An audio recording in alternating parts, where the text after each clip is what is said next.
Hey everyone, this is Persia from Team Broken's here, and I am back with my second episode of Marble Minds. Before I go any further, I just want to give a huge thank you to everyone who has viewed, subscribed, and shown so much support right off the bat. It was so great hearing your feedback, and rest assured, I took every single thing into consideration, and it's thanks to all of you for really making Marble Minds better. So this time around, I've chosen to analyze Champ vs Clockw0rk in Winners Finals from the recent SCR Prelude. These guys have played a few times, but this set in particular showcases some really interesting play, and some really important things to know about the game. The set comes down to the very last match and really defines the meaning of high-level play. Now usually, Champ picks Dormammu versus Clock, so why did he go with Phoenix this time? I asked him and he said, I picked Phoenix because Clock told me I couldn't beat him without Dorm, and I wanted to prove him wrong. But according to Clock, Dormammu is just more effective than Phoenix against his team. He also said, I figured he picked Phoenix because Dormammu lost the NCR. So it's really interesting to see that the competition between these two goes past just playing to win. They actually have something to prove. I'm really happy to officially announce that I'll be working with One Frame Link to help add some interesting player stats to every analysis like you see on your screen now. You can check them out at oneframelink.com. As you can see here, both players have about the same overall win rate, but some recent tournament results also show that Clockw0rk has been on a bit of a hot streak after not only beating Champ at NCR, but also beating Chris G 3-0 to win SCR Prelude. And with EVO coming up, Clockw0rk is gaining a lot of momentum. On to the first game. Right at the start of the match, you'll notice something really interesting from Magneto. Champ super jumps right before blocking Vajra, and after push blocking, Magneto dashes up back and remains at super jump height. Even at that height, he was still able to call Doom, as you can see by the way the assist light dims when the assist is used. It's pretty common knowledge that you can call an assist at super jump height after recovering from being hit, but you can actually call an assist from super jump height after blocking as well. This helps Champ land an early 2-for-1. He then tries to go for a TAC, but Clockw0rk's assist character eats the hit and Virgil survives. He then uses the HSH chain to keep Helmbreaker safe and succeeds, but when he goes for the air throw reset, he times it too early. Magneto's try jump short not only hits Clockw0rk's assist, but also crosses up Virgil at the same time. Between Champ's great magnetic blast use, Doom rocks, and Clockw0rk push blocking, Clock easily gets pinned down. Push block does leave you at a 21 frame disadvantage, so using it in close quarters could actually put yourself in a terrible situation, especially if you happen to push block the assist instead of the point character. As you can see, push blocking the assist does not push the opponent away. Clock manages to get in and find a space to X Factor. He lands a solid hit, but the slowdown from hitting the assist character disrupts his combo timing. Champ stays on the ground and waits for Vajra so he can chicken guard and land the throw punish. Both players show some respect at the start by fighting full screen to feel each other out. Champ perfectly punishes Vajra with a launch and Virgil teleport with rocks when Virgil does Helmbreaker from full screen. It was safe for Champ to assume it would be followed by teleport when Clock called Vajra at the same time. This shows a good reason why Doom rocks are really effective in this match. Surprisingly, after Champ successfully lands the TAC, he drops a Doom TAC Infinite. This could have sealed the game for him if he landed it, because he definitely would have had 5 meters for Dark Phoenix. Clock then sets up Champ using High Rise as he teleports down to put Doom in a 50-50 using Virgil's launch and Vajra to secure the confirm. Even if Champ blocked, Vajra still would have kept Virgil safe. Clock goes for a smart snapback on Jean, but times the incoming mix-up a little too early because Jean is able to get away without making contact with Vajra. Rocks save Champ again as Phoenix eats a foot dive and it buys Champ enough time to hard tag. Clock lands another hit and keeps the combo short to avoid any more meter gain. He snaps, lands the incoming mix-up the second time around, and takes her out just before she gets 5 meters.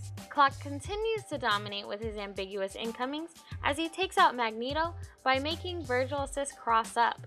Approaching Mag from super jump height as he was coming in made his option to dash up and fly away a dangerous choice and forced him to be sandwiched by Rapid Slash. Having to block that as a cross-up is nearly impossible when you couldn't really see what was happening on the ground because Clockw0rk was pulling the screen upwards with Doom as he super jumped. As Doom gets into the match, Clock eventually takes him out and the score is now tied 1-1. Virgil's Stinger can be cancelled into a super on hit or whiff. This was a good way for Clock to keep Stingers safe. He then lands an air throw on Magneto, but drops the Stinger follow-up. Luckily, Strider eats the punish that was meant for Virgil and it keeps him alive. Champ finally finds an opening to rush Virgil down with multiple tri-jump lights. After nullifying Strider assist with rocks, Champ outspaces Virgil's Helmbreaker to get the punish.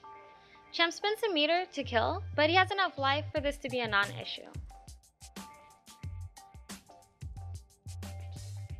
Clockw0rk goes for a risky foot dive coming into the match, and the trade works in his favor, but once Doom gets away, it turns into a bit of a lame game as each player is waiting for the right moment to make a move. Champ scouts out an opening by crossing under Doom as he throws a beam and punishes with a full combo into a TAC infinite to finish off Doom. Strider straight up eats a foot dive on incoming and Champ is now on match point. At the start of Game 4, Clock showcases some good use of Virgil's wall jump, but is still stopped by Doom rocks and isn't able to combo after Helmbreaker. Clock tries to maintain pressure, but finds himself stuck in another bad push blocking situation, and gets opened up as Champ sneaks in another tri-jump instead of going low. Champ gets a good amount of damage and meter on Virgil before opting for a reset, but Clock counters with a light to stop Champ's next move.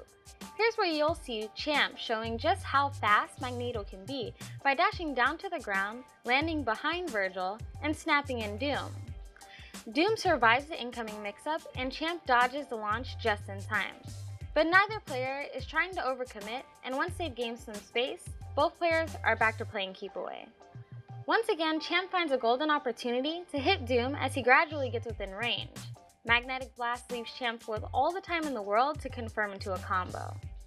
Another TAC reset is blocked by Clockw0rk and he DHCs to bring in Virgil. This shifts the momentum of the match because Clock now has more options than he did with Doom against Magneto. He can teleport, uses far-reaching normals, Judgment Cut, and Spiral Swords, all backed by Vajra as a means of getting in and creating opportunities. Clock is finally able to connect the Helmbreaker on Mag and takes him down. He then uses a round trip to safely hard tag into Doom, but when Champ survives, he gets Clock into the corner and lands an air throw after Clock push blocks. If you push block a hit while in the air and your opponent gets to the ground before you do, whether it be by air dashing or on the downwards arc of a jump, you'll leave yourself vulnerable to an air throw. You can still tech normal throws, it's just really difficult. Command throws, on the other hand, such as Spencer or She-Hulk's upward ones, are not techable, so be careful of those push blocks. When Virgil comes into the match, it's right about here when Champ realizes he made a mistake. One of Clock's great traits is that he isn't afraid to swing in situations that you wouldn't expect him to. When Phoenix gets hit, Clock perfectly times Devil Trigger after killing Phoenix with Rapid Slash, and this leaves him safe from the blowback of Dark Phoenix Rising. Swords give him some added protection, but an awkward trade leaves them both in a scramble situation. Helmbreaker into Rapid Slash instead of a teleport catches Champ off guard and brings a set to the final game. Clock scores a throw at the start of the match, but oddly, Strider assist doesn't connect. It actually looks like it just vanishes. This gives Champ the advantage to get a hit. Clock successfully counters the TAC attempt and reads Champ's forward tech roll after recovering from the counter. He uses Doom Beam and Teleport to open up Magneto on Wake Up. The backdash right before the teleport gave Clock the perfect spacing and timing to land the cross-up. Clock goes for a hard tag combo and gets Doom on point as he snaps in Phoenix. Champ is able to get Phoenix in and land a hit, but when he tries to combo into a launcher, it doesn't connect. Clock is able to punish the whiff and with a foot dive takes out his biggest problem. Clock then proceeds to hit Champ with an extremely tricky incoming mix-up. He uses heavy foot dive to travel over Phoenix's dead body. This is what causes Champ to come into the match on the other side, and since Strider assist tracks the opponent, Doom is able to turn this trick into a full combo as he has plenty of time to dash to the other side and get the OTG. He has plenty of meter to DHC into Virgil and finish Champ's Doom. He then hits Magneto with the Okie Doke by faking the cross under and staying on the same side. With Strider assist inbound, Champ was forced to guess again, and Clock takes the match 3-2 over Champ. This was such an amazing set that really showed off some great play on both sides. Even though there were some serious point character battles, you really have to give credit to the amazing assist work from both sides too. Between Doomrux and Strider Vajra, they forced each other to constantly stay on their toes. You always have to keep in mind that this is a team game, so being able to utilize every aspect of your team and its synergy can take you a long way. And that concludes this analysis, so I hope you guys found something here that you can apply to your own gameplay.